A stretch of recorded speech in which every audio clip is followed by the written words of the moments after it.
지난 주말 김관진 전 국방장관에 이어 임관빈 전 국방부 정책실장도 석방됐습니다. 김관진 전 장관이 구속적부심 청구한 이후 조중동을 필두로 한 보수 매체에서 김관진은 북한이 가장 무서워하는 참 군인이라는 바보 같은 논리를 서로 복사해가며 반복했었죠. 구속적부심으로 석방될 리가 없는데 왜 이렇게까지 구명기사를 쓰나 했었습니다. 아니었습니다. 그들은 그들의 파트를 열심히 수행하고 있었던 거죠. 몇몇 매체는 이 석방을 법원과 검찰의 갈등이라는 프레임으로 보도합니다. 아니죠. 제발 그렇게 봐주기를 원하는 거겠죠. 군이 군의 기밀 조직을 통해 대선에 개입한 사건이자 전직 대통령과 직접 연결되는 사건의 핵심 책임자들을 그냥 풀어준 겁니다.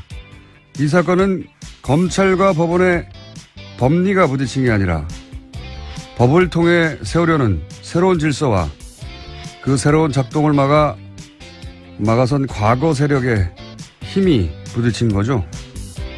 역사는 이런 힘을 반동이라고 합니다. 반동의 성공은 구체제의 부활이죠. 김원준 생각이었습니다.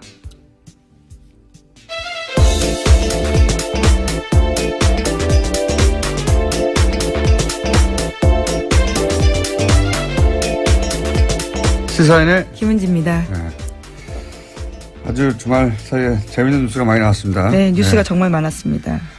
자, 임관빈 정책실장도 풀려났죠? 예, 지난 24일인데요. 김관진 전 장관과 같이 구문 댓글 부대 관련 혐의를 받고 있었습니다. 그런지 구속된 지 13일 만인데 김관진 전 장관이 구속적부심으로 석방되자 임 전 실장도 구속적부심을 청구했고요. 법원이 이를 받아들였습니다. 신광열 수석부장 판사는요. 혐의는 다툴 여지가 있고 증거를 없애거나 도망갈 우려가 있다고 보기 어려워서 석방했다라고 밝혔습니다.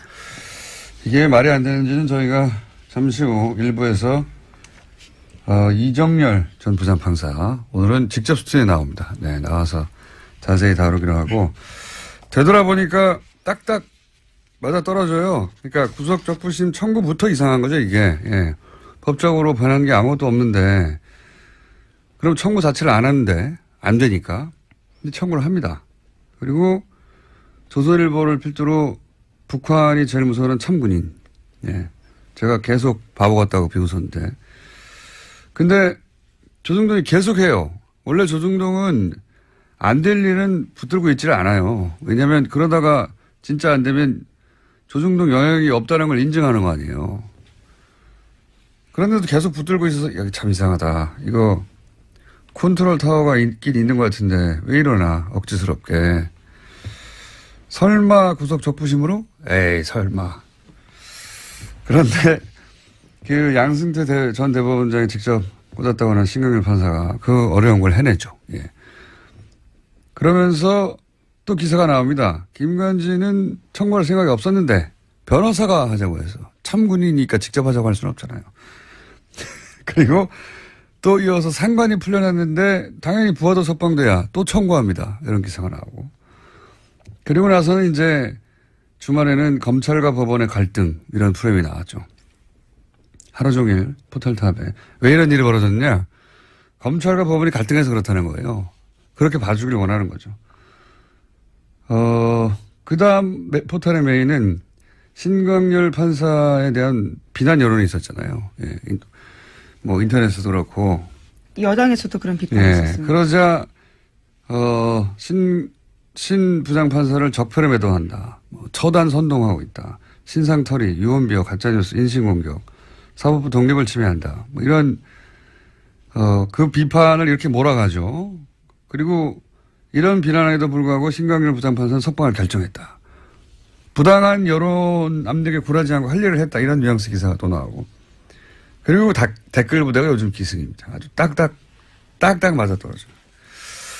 그런 일이 벌어졌어요. 이건 그냥 단일 사건이 아니라, 예, 저는, MB의 반격, 예, 구체제의 반격이라고 봅니다. 반동이라고 하죠, 이런 걸.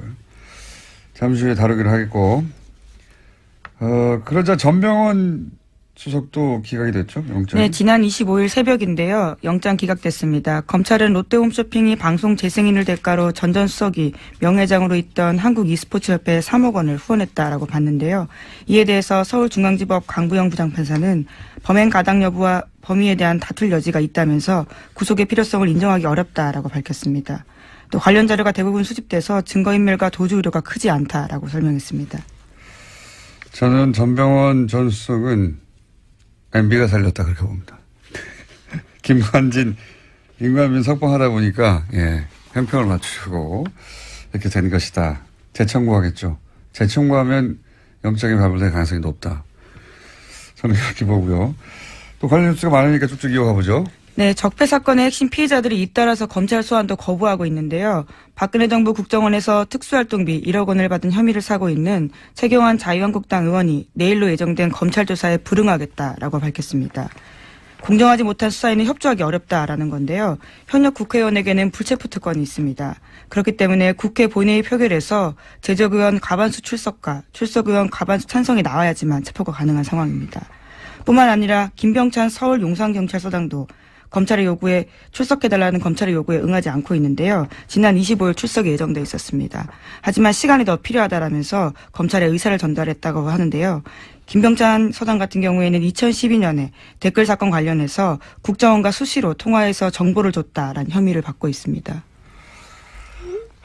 그러니까 이제 김관진, 임관빈부터 반동이라고 제가 표현했는데 반동의 기운이 아주 과거 인사들 다들 안 나오려고 하는 거죠 지금. 최경환 의원도 안 나오려고 그러고.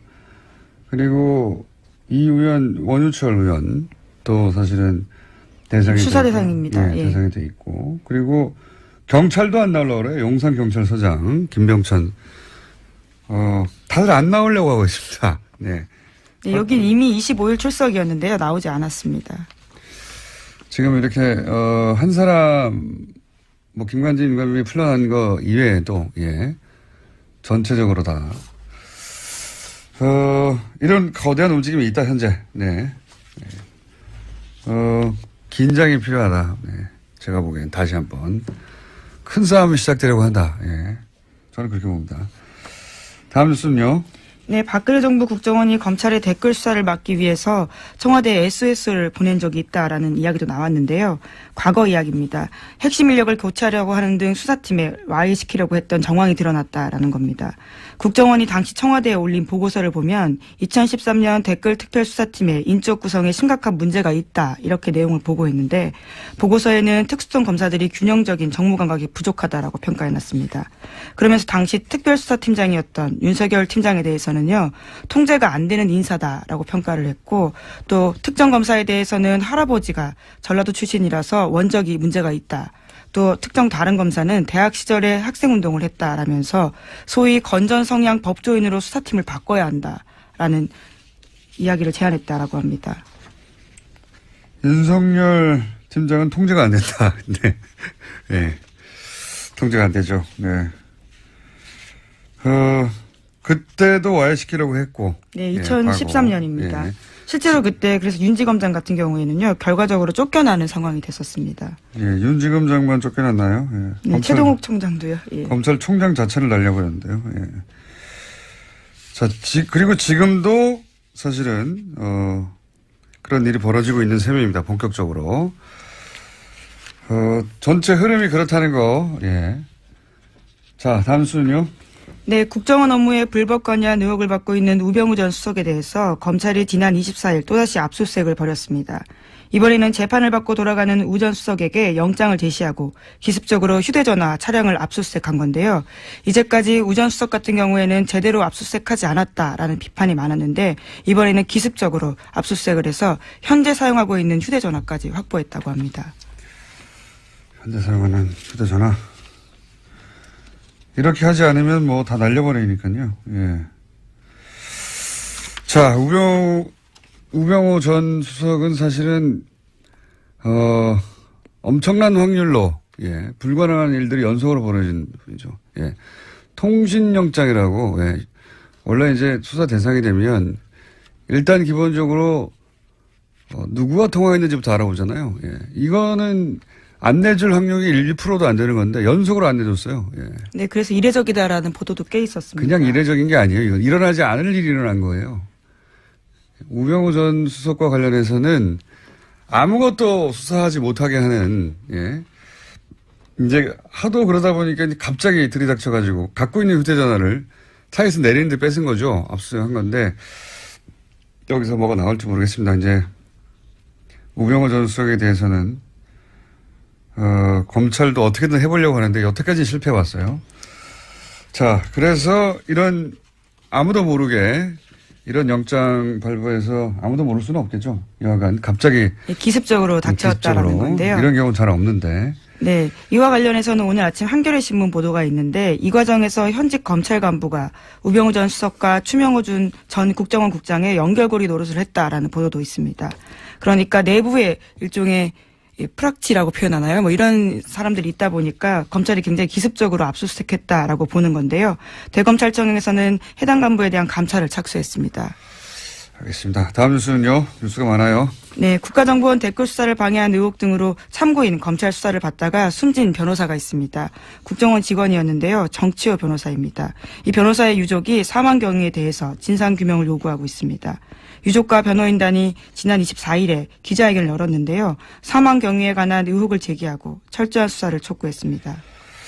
이게 저희도 한번 다룰 생각인데 처음에 자살 기도했다고 하는 그 장소부터가 알고 보니 자살을 할 수 없는 장소였다. 그러니까 물도 얕고 그리고 워낙 차량 이동이 많고 뛰어내리면 누구나 볼 수 있고 누구나 볼 수 있다는 건 금방 구출된다는 얘기죠. 근데 수심도 얕아서 1.5m밖에 안 되고 그러니까 자살을 정말로 하려고 했던 게 아니라 본인이 어떤 상황에 처해 있는지 알리려고 했던 거죠. 예. 그런 상황이었고 특히 제가 의심되는 대목은 휴대전화 평소 3대 사용했는데 2대가 사라졌더라. 사라진 것만 해도 이상한데 유족이 알고 있는 사라진 전화번호 1대 전화했더니 누가 받았다는 거 아닙니까? 네, 처음엔 받았는데 이후에는 전원이 계속 꺼져 있었다라고 합니다. 받고 네. 이거 정변호사 핸드폰 아니다라고 끊어버렸다는 거 아니에요. 말이 안 되는 거죠. 그러니까 사망한 이후 누군가 가져갔다는 얘기니까 누군가 가져간 사람과 사망과 연관관계 따져봐야 되고 그 외에 몇 가지 더 있습니다. 이 유가족은 이것이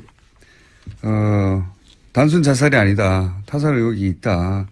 이런 정황 여러 가지를 지금 주장하고 있고요. 네, 유가족들이 굉장히 저도 만나봤는데요. 아주 적극적입니다. 그래서 모든 이 루트를 따라다니면서 증거를 수집하고 있어서요. 만만치 않은 사건입니다. 알겠습니다. 자, 다음 뉴스는요. 네, 더불어민주당 진선미 의원이 지난 24일에 이명박 전 대통령의 비자금 단서를 확인했다면서 검찰의 재수사를 촉구했는데요. 국회 본회의 자유 발언에서 한 이야기입니다.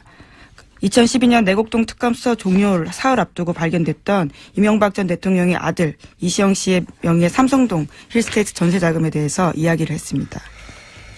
자, 이 사건도 자세히 따져봐야 되는 사건이죠. 이게 이제 당시에 내곡동 특검할 때 내곡동 땅을 살 때 현금 6억 원을 가져와서 샀다. 근데 이시영 씨는 당시 무직이고 재산도 3,600만 밖에 없었는데 이 6억을 어디서 샀냐. 아버지가 준 거 아니냐. 그럼 아버지 통장에도 변동이 없으니까 이게 비자금이다. 이런 얘기고. 그리고 그때 그뿐만 아니라 삼성동에 거주하고 있던 힐스테이트 전세자금도 6억 4천 원이었는데 이것도 역시 본인이 낸 게 아니다. 근데 이 돈은 청와대에서 준 거다 하는 정황이 나왔죠. 청와대의 총무기획관, 거기가 이제 김백준 씨, 소위 이제 평생 이명박 전 대통령의 집사 역할을 했던 여기서 나온 건데 여기서 이제 국권이 나오죠. 네. 2006년 이후 발행이 중지되어 있다라고 하는데요. 국권. 그러니까 아주 오랫동안 묵힌 돈이다라는 거죠. 오랫동안 있던 비자금이 나왔다. 네. 요 사안도 이미 특검이 조사해서 자료가 있으니 빨리 수사해라. 예, 그 비자금 어디서 났냐. 이런 이야기고요. 자, 또 하나가 이제 정유라 씨. 그 소위 이제 제가 이게 새로운 뭔가 기운이 있다 이거. 정말 진짜 전쟁이 새로 시작된 거 아니냐 이런 얘기를 했는데 정유라 씨 집에 40대 이모 씨가 침입을 했어요. 네, 강도가 침입했는데요. 지난 25일에 발생한 일입니다. 현장에서 붙잡힌 강도 같은 경우에는요. 처음에 정유라 씨와 금전거래가 있다라고 했다가 말을 바꿨습니다. 카드빚 2,400만 원 때문에 범행을 저질렀다라고 하는데요. 경찰은 강도 행각의 무게를 두고 이 씨에 대해서 강도 상해 혐의로 구속영장을 신청했습니다. 저는 이 사건을 굉장히 이상하다고 봅니다. 단순 강도라고 보기엔. 더군다나 계속 얘기하지만 기운이 이상하잖아요, 요즘. 예. 그래서 요 사안 취재 중인 이게 좀 이상하군요. 주진우 기자 저희가 민진우 잠깐 연결해 보겠습니다. 주진우 기자. 안녕하십니까. 네. 방금 전까지 전화기가 꺼져 있어가지고 저희 제작진이 난리가 났었어요. 네. 네, 인지 일어났습니다. 자, 이모 씨가 조사 초기에는 경찰에 정유라 씨하고 돈 문제가 있다고 했다가 나중에는 그게 아니고 카드빚 2,400 갚기 위해서 강도했다 이렇게 번복했는데 이게 단순 강도로 보기에는 이상한 점부터 일단 짚어보면 어떻겠습니까? 범행이 발생하자마자 이상하지 않습니까? 그런데 네. 경찰과 그리고 언론에서 일제히 우발적인 범행이라고 발표를 했고요. 그 다음에 정유라 씨하고 같이 지내던 이 씨가 크게 다쳤어요. 네. 근데 경미한 부상이라고 계속 보도가 나오는 게 좀 이상했습니다. 그리고 네. 장소와 시간이 강도 범행을 하기에는 최악입니다. 정유라 씨가 살고 있는 그 압구정동 미띠 빌딩의 1층에는 인기 있는 베트남 음식점이 있는데요. 주말 오후 3시는 피크타임이에요. 그래서 1층에 손님이 많고요. 줄을 서거나 그리고 발레 파킹하는 아저씨들이 여럿 있습니다. 그리고 그래서 누군가 고함만 질러도 그냥 바로 검거될 수 있는 그런 환경인데 일주일 이상 그 강도 범행을 도모한 사람이 찾기에는 너무 그 멍청한 선택이었습니다. 일단 기본적으로 오후 3시 사람이 드글드글하는 곳에 대낮에 강도를 하러 간다는 게 이상하고 그리고 이게 이제 강도라는 건 침입이 목적이 아니라 돈을 뺏어서 도주가 목적이에요. 도주객이 그렇죠. 도주객이 수립이 돼야 되는데 침입할 때부터 이미 수위 아저씨하고 마주쳤다는 것은 얼굴이 다 노출되는 거잖아요. 그죠? 네, 이게 도주하기에는 굉장히 어려운 그 빌딩이에요. 정유라 씨 집은 지하 1층하고 1층에서 출입구에 그 카드를 이렇게 대고 올라가야 되는데요. 지하 1층에서 1층에 저기 경비 아저씨가 있어요. 아까 말했듯이 1층에는 발레 아저씨들이 덩치 큰 아저씨들이 많습니다, 거기에. 근데 그래서 지하 1층에 가서 택배 왔어요. 그리고 경비원을 일단 협박해가지고요. 인터폰을 하게 하고 이 경비 아저씨를 묶고 이렇게 올라가는데 여기까지는 치밀합니다. 그 가짜 총과 칼까지도 그 준비한 걸 보면 여기까지는 총도 준비했어요? 아니 칼을 준비했다? 칼과 가짜 총도 있었어요. 가짜 총도 있었어요? 네네. 근데 그렇게 묶어놓고 거기 준비까지는 치밀했는데 그리고 지하로 올라간다는 것까지 알았어요. 이건 쉽지 않은데 그걸 보고 올라갔는데 도주 생각은 아예 없었다고 봅니다. 그 건물 내부에 CCTV도 있었을 거 아닙니까? CCTV 이 집 많습니다. 많습니다. 그래서 근데 그 이미 올라가면서 자기가 노출될 것을 알고 있었다고도 봐도 무방합니다. 그러니까요. 원래 이제 도망가는 계획을 못 세우면 아예 들어가지도 않는 건데, 자, 그렇게 실제로 집에 들어가서 지금 경찰 발표는 금품을 요구했다고 하는데 실제 금품을 요구했답니까? 들어가서? 아니요, 돈을 요구하지도 않았고요. 그 돈을 숨겨놨을, 최순실 씨나 정유라 씨 큰 부자이기 때문에 어디에 숨겨놨겠지, 쌓아놨겠지 했는데 금품을 찾기 위해서 집을 뒤진 흔적도 없습니다. 뒤지지도 않았습니다, 아예. 그럼 들어가서 실제로 어떤 행동을 했습니까? 이 부분 주목되고 있지 않은데 누가 보내서 왔다고 얘기했어요, 분명히. 누가 보내서 왔다. 그리고 정유라 나와라. 할 얘기가 있다. 할 얘기가 있어서 나와라. 이런 소리를 계속 질렀다고 합니다. 그래서 아직 어떤 얘기를 했는지는 지금 취재 중입니다. 누가 보내서 왔다. 그리고 할 얘기가 있어서 왔다. 네. 그 외에 또 어떤 행동을 했습니까? 정유라 씨는 이 빌딩에 그 6층, 7층에 복층에 있는 집에 살고 있는데 6층에는 고땡땡 유모가 살고 있고요. 유모가 고모. 있고, 네. 7층에는 정유라 씨가 지내고 있어요. 원래 6층에 정유라 씨가 살았어요. 예. 그리고 7층에는 정윤회 씨와 최순실 씨 방이 있었어요. 예. 각방이었습니다, 사실. 별걸 다 알아, 각방. 예. 저 이제 네 거기에 어떤 사진이 걸려 있고 예. 이상한 도령 사진이 걸려 있고 그렇습니다. 그 40대 계안이 6층에 올라가서 예. 모모의 신분증을 뺐었어요. 신분증이요? 네, 신분증을 보면서 어딘가에 전화도 했습니다. 이 어디 신분증을 보고 전화. 네, 이거 수사 중이니까 곧 파악이 될 겁니다. 뭐 집에 그 돈이 없으면 뭐 돈과 비슷한 카드를 뺏는다든가 분명히 뭘 다른 걸 해야 되는데 인출 시도를 신분증을 한다든가. 보고 네, 신분증을 보고 전화를 했다는 것은 좀 이상하죠. 굉장히 이상하네요, 이건. 네. 돈을 목적으로 한 침이 아닌 건 거의 분명한 것 같은데. 그리고 네. 아까 이제 마필 관리사 같이 네. 거주하고 있던 마필 관리사 이모 씨가 이제 다투다가 예. 칼에 찔렸다. 그런데 뭐 네. 경미한 부상 정도 생명 지장이 없다. 이런 식의 보도가 있는데 사실 아닙니까? 그것도 사실 아닙니다. 그 6층에서 좀 소란이 있고 그러니까 7층에서 이제 이모 씨가 나왔어요. 예. 근데 마필 관리사 이 씨한테는 너하고는 감정이 없다. 찌르고 난 다음에도 너한테는 미안하게 생각한다. 이런 식으로 얘기를 했어요. 그리고는 너한테 볼 일 없으니까 저기 정유라 나와라. 정유라 나와라. 이렇게 계속 얘기하고 그리고 다른 거를 찾았습니다. 볼 일이 없다. 네. 다른 볼 일이 있다는 이야기네요. 네네. 돈도 아니었고 다른 볼 일이 네. 있다. 마필 관리사 생명에 지장이 없다는 보도는요. 이것도 좀 수상한데요. 그 칼이 굉장히 깊숙이 한 번에 쑥 들어갔습니다. 거의 전문가 소행이라고 볼 수 있을 정도의 상처라고 저는 들었어요. 그래서 병원에도 확인해 봤는데 몇 센치만 옆으로 갔으면 그 신장을 관통해서 사람 바로 죽을 수도 있었어요. 그래서 단순한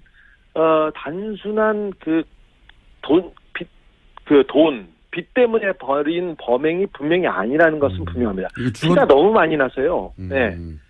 그 생명에 지장을 줄 뻔했습니다. 범인이 전과가 없는 초범이었는데요. 칼을 매우 잘 쓴다는 특징이 있습니다. 그렇군요. 그럼 신고는 네, 누가 한 겁니까? 신고한 사람도 안 나왔는데. 예. 네, 사실 초범이 이렇게 칼 쓰다가 이거 쉽지 않거든요. 손 다치고 힘든데 이거 말끔하겠습니다. 신고는요. 괴한이 소란을 피우고 이 씨하고 격투가 벌어졌지 않습니까? 그래서 정유라 씨가 아이하고 이렇게 방의 문을 잠그고 방 문을 붙들어 잡고 있으면서 전화를 했습니다. 정유라 씨가 누가 신고하는지 보도가 안 돼가지고. 그러면 정유라 씨 정도면 굉장히 중요한 적인데 경찰이 건물을 감시하고 신변보호하고 있지 않았나요? 사실 경찰 한 명이 보호하고 있었습니다. 근데 이모 씨가 이 부분도 따돌리고 들어갔습니다. 심상치 않네요. 그러면 마지막 질문인데 이게 돈도 목적이 아니고 무슨 할 말이 있어 왔다. 신분증을 뺏어서 어디론가 전화했다. 종합적으로 볼 때 따로 볼 일이 있었다고 했던 그 볼 일은 뭐라고 지금 아직 취재 중이긴 하겠지만. 네, 이거 봅니까, 파악 중인데 사실 박근혜 최순실 씨 주변에서는 이런 일이 많이 있습니다. 누가 죽거나 다치거나 그리고 뭐 정유라 씨, 장시호 씨가 뭐 누구 사람을 만난다던가 남자를 만나면 조폭을 보내는 경우도 특별한 일은 아니니까요. 근데 이 사건에서는 의심해볼 정황이 너무 많습니다. 특별히 정유라는 박근혜, 최순실, 이재용에게 가장 중요한 증인입니다. 특별히 박근혜와 이재용 씨의 뇌물 사건이에요. 뇌물의 실질적인 증거 있지 않습니까, 이분이. 그래서 지난 재판에서 이들에게 불리한 증인을 해가지고 이재용 부회장한테 유죄를 받는 결정적인 증거가 되기도 했으니까요. 사실 정유라 씨가 겁을 먹거나 아니면 다른 증인이 그 겁을 먹고 입을 다물라고 메시지를 보내기에는 이보다 더 좋은 상황이 없습니다. 특별히 적폐 수사 자체를 흔들어볼 목적으로 지금 뭐 세력이 규합되고 이상한 징후들이 많이 보이는데 이걸 목적으로 누구를 그 사람을 보냈을 가능성을 열어놓고 이 범행의 동기와 배후를 파헤쳐야 된다고 봅니다. 분명히 우발적인 범행은 아니었습니다. 알겠습니다. 오늘 여기까지 하겠습니다. 감사합니다. 네. 네, 시사인 주진우 기자였습니다. 저는 특히 이 집 보모 신분증을 뺏었다는 게 이게, 이상하네요. 왜냐면은, 신분증 봐서 뭐예요?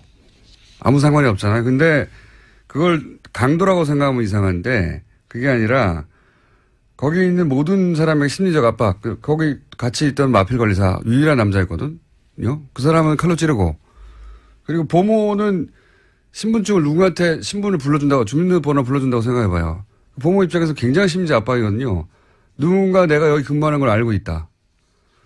그런 목적이 아니었을까.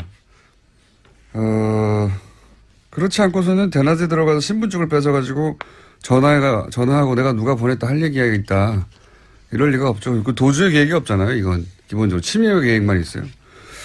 굉장히 이상한 사건이다. 네, 저는 그렇게 봅니다. 자, 오늘 여기까지 할까요? 네, 인사드리겠습니다. 여기까지 하고 그냥 중간에 보낼까 그랬어요. 네. 지금까지. 네, 시사인 김은지였습니다. 감사합니다. 네, 감사합니다. 김병천. 다들 안 나오려고 하고 있습니다. 네. 네, 여긴 이미 25일 출석이었는데요. 나오지 않았습니다. 지금 이렇게, 한 사람, 김관진 임관빈이 풀려난 거 이외에도, 예. 전체적으로 다. 이런 거대한 움직임이 있다, 현재. 네. 긴장이 필요하다. 네. 제가 보기엔 다시 한번. 큰 싸움이 시작되려고 한다. 예. 저는 그렇게 봅니다. 다음 뉴스는요. 네, 박근혜 정부 국정원이 검찰의 댓글 수사를 막기 위해서 청와대에 SOS를 보낸 적이 있다라는 이야기도 나왔는데요. 과거 이야기입니다. 핵심 인력을 교체하려고 하는 등 수사팀에 와해시키려고 했던 정황이 드러났다라는 겁니다. 국정원이 당시 청와대에 올린 보고서를 보면 2013년 댓글 특별수사팀의 인적 구성에 심각한 문제가 있다 이렇게 내용을 보고했는데 보고서에는 특수성 검사들이 균형적인 정무 감각이 부족하다라고 평가해놨습니다.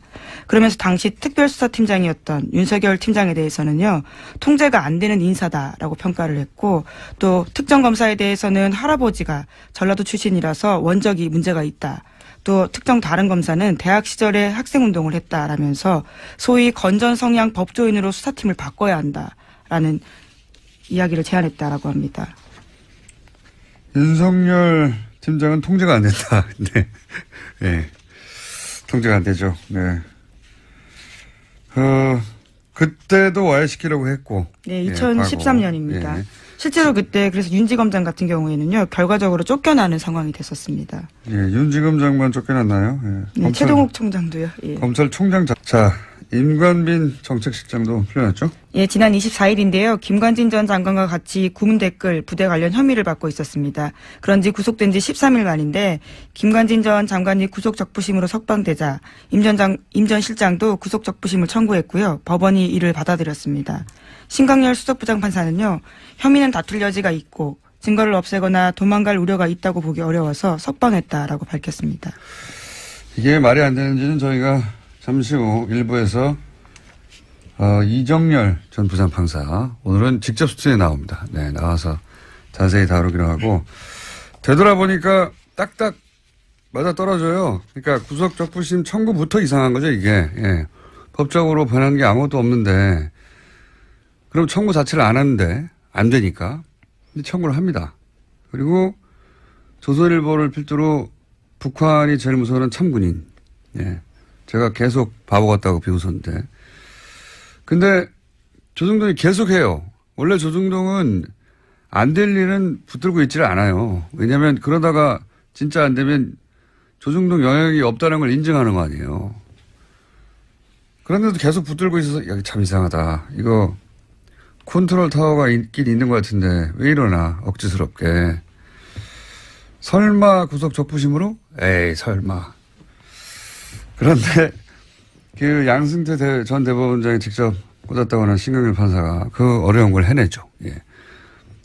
그러면서 또 기사가 나옵니다. 김관진은 청구할 생각이 없었는데 변호사가 하자고 해서 참군이니까 직접 하자고 할 수는 없잖아요. 그리고 또 이어서 상관이 풀려났는데 당연히 부하도 석방돼야 또 청구합니다. 이런 기사가 나오고. 그리고 나서는 이제 주말에는 검찰과 법원의 갈등 이런 프레임이 나왔죠. 하루 종일 포털탑에. 왜 이런 일이 벌어졌냐. 검찰과 법원이 갈등해서 그렇다는 거예요. 그렇게 봐주길 원하는 거죠. 그 다음 포털의 메인은 신광열 판사에 대한 비난 여론이 있었잖아요. 예. 뭐 인터넷에도 그렇고. 여당에서도 그런 비판이 예. 있었습니다. 그러자 신 부장판사를 적폐로 매도한다. 뭐 처단 선동하고 있다. 신상털이, 유언비어, 가짜뉴스, 인신공격, 사법부 독립을 침해한다. 뭐 이런 그 비판을 이렇게 몰아가죠. 그리고 이런 비난에도 불구하고 신광열 부장판사는 석방을 결정했다. 부당한 여론 압력에 굴하지 않고 할 일을 했다. 이런 뉘앙스 기사가 또 나오고. 그리고 댓글 부대가 요즘 기승입니다. 아주 딱딱 맞아떨어져요.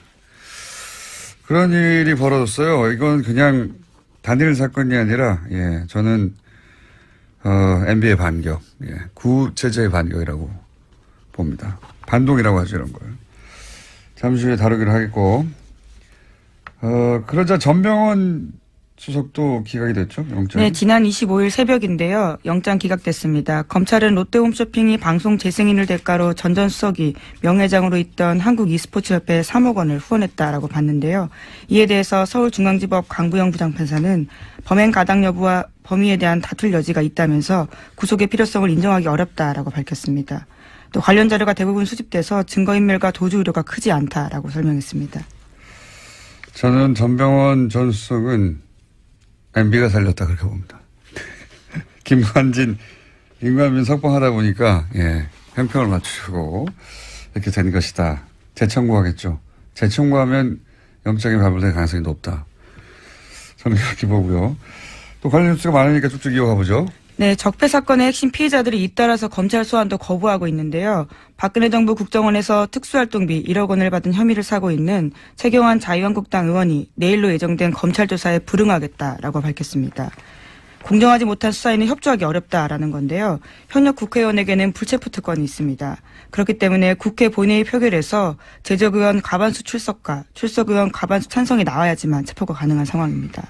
뿐만 아니라 김병찬 서울 용산경찰서장도 검찰의 요구에 출석해달라는 검찰의 요구에 응하지 않고 있는데요. 지난 25일 출석이 예정돼 있었습니다. 하지만 시간이 더 필요하다라면서 검찰에 의사를 전달했다고 하는데요. 김병찬 서장 같은 경우에는 2012년에 댓글 사건 관련해서 국정원과 수시로 통화해서 정보를 줬다라는 혐의를 받고 있습니다. 그러니까 이제 김관진, 임관빈부터 예, 반동이라고 제가 표현했는데 반동의 기운이 아주 과거 인사들 다들 안 나오려고 하는 거죠 지금. 예, 최경환 의원도 안 나오려고 그러고. 그리고 이 의원 원유철 의원 또 사실은 대상이 수사 대상입니다. 예, 대상이 돼 있고 그리고 경찰도 안 나오려고 그래요. 용산경찰서장. 지난 주말 김관진 전 국방장관에 이어 임관빈 전 국방부 정책실장도 석방됐습니다. 김관진 전 장관이 구속적부심 청구한 이후 조중동을 필두로 한 보수 매체에서 김관진은 북한이 가장 무서워하는 참 군인이라는 바보 같은 논리를 서로 복사해가며 반복했었죠. 구속적부심으로 석방될 리가 없는데 왜 이렇게까지 구명기사를 쓰나 했었습니다. 아니었습니다. 그들은 그들의 파트를 열심히 수행하고 있었던 거죠. 몇몇 매체는 이 석방을 법원과 검찰의 갈등이라는 프레임으로 보도합니다. 아니죠. 제발 그렇게 봐주기를 원하는 거겠죠. 군이 군의 기밀 조직을 통해 대선에 개입한 사건이자 전직 대통령과 직접 연결되는 사건의 핵심 책임자들을 그냥 풀어준 겁니다. 이 사건은 검찰과 법원의 법리가 부딪힌 게 아니라 법을 통해 세우려는 새로운 질서와 그 새로운 작동을 막아선 과거 세력의 힘이 부딪힌 거죠. 역사는 이런 힘을 반동이라고 합니다. 반동의 성공은 구체제의 부활이죠. 김원준 생각이었습니다.